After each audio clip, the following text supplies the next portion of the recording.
This is no place for the Tour de France, and this is no place for NASCAR.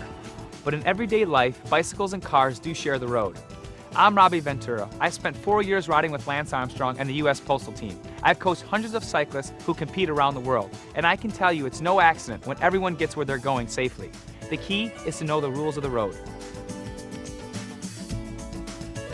For example, cyclists have a right to be on the street, and people in cars have an obligation to watch out for them. Often the road is the only way for people on bikes to get where they're going, and some sidewalks are even more dangerous than streets. Finally, some communities allow kids to ride on the sidewalk, but it may be illegal for adults. When cyclists are on the road, they're supposed to obey all traffic laws, signs, and signals, always riding in the same direction as cars in their lane. Some cyclists feel safer riding against traffic where they can see oncoming cars, but that's actually more dangerous because cars have less time to slow down and go around them. People on bikes should also ride predictably and signal so drivers know what they're planning to do. Cyclists turning right may do this, or this. Here's what a left turn signal looks like, and if you see this, expect the cyclist to slow down or stop. Whether you're riding or driving, it's also important to know your place on the road. Bicycles should stay as far to the right as practical, but they may have to ride farther out into the lane if there's broken glass, rocks, and other debris by the curb or on the shoulder.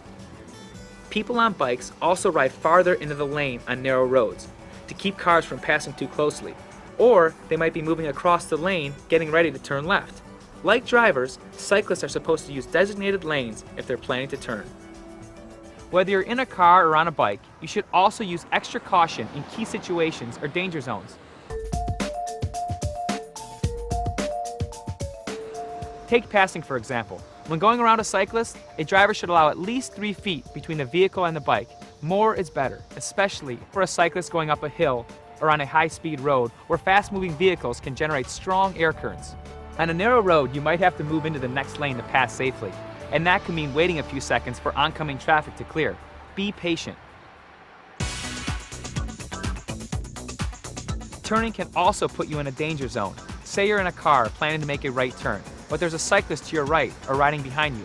People are often tempted to speed up, get ahead of the bike, and make that turn, but doing so could cause a crash.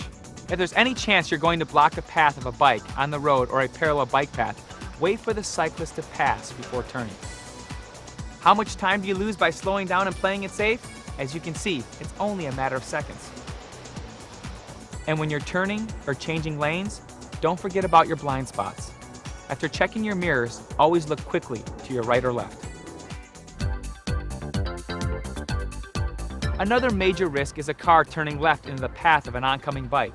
In these situations, drivers may misjudge the speed and distance of cyclists or fail to see them. Bikes are smaller than cars, so they're harder to see and may appear further away. But some could be moving pretty fast, 20 or even 30 miles an hour. And if the cyclist is going straight, he has the right of way.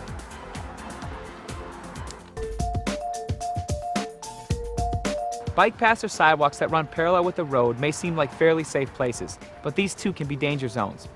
A driver making a turn might be focused on the road and not see a cyclist traveling on the sidewalk or path until the last minute. Someone riding on a sidewalk or path in the opposite direction of a driver is even less likely to be seen. So in these situations, drivers should be extra careful, checking the sidewalk or path for cyclists or pedestrians. People on bikes should ride defensively. Watch for motorists making a turn and be prepared to stop. Another danger zone involves driveways or alleys.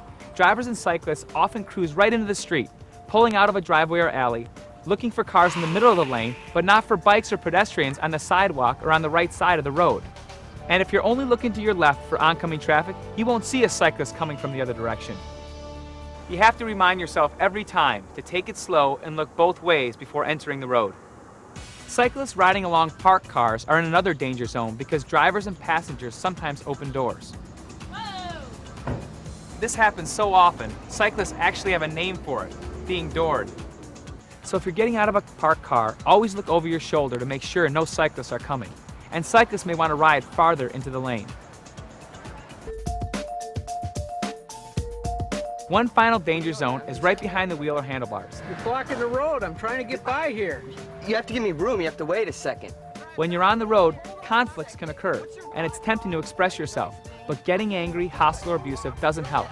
And it can take you to places you never intended to go. Aggressive behavior can lead to criminal charges. Revving your engine, blasting your horn, yelling, or pounding on a vehicle can result in legal action against drivers or cyclists. The best advice for anyone on the road is to stay calm, exercise caution, be patient and courteous. Share the road, show respect, and always be on the alert, especially in those danger zones. When passing a cyclist, leave at least 3 feet between car and bicycle. More is better.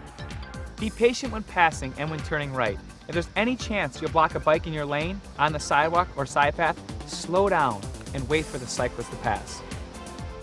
If you're making a left, remember that oncoming cars and bikes have the right-of-way, and that bicycles may be moving faster than you think. Don't forget to check your blind spots and to signal whenever passing or turning. Be especially careful when leaving a driveway or alley.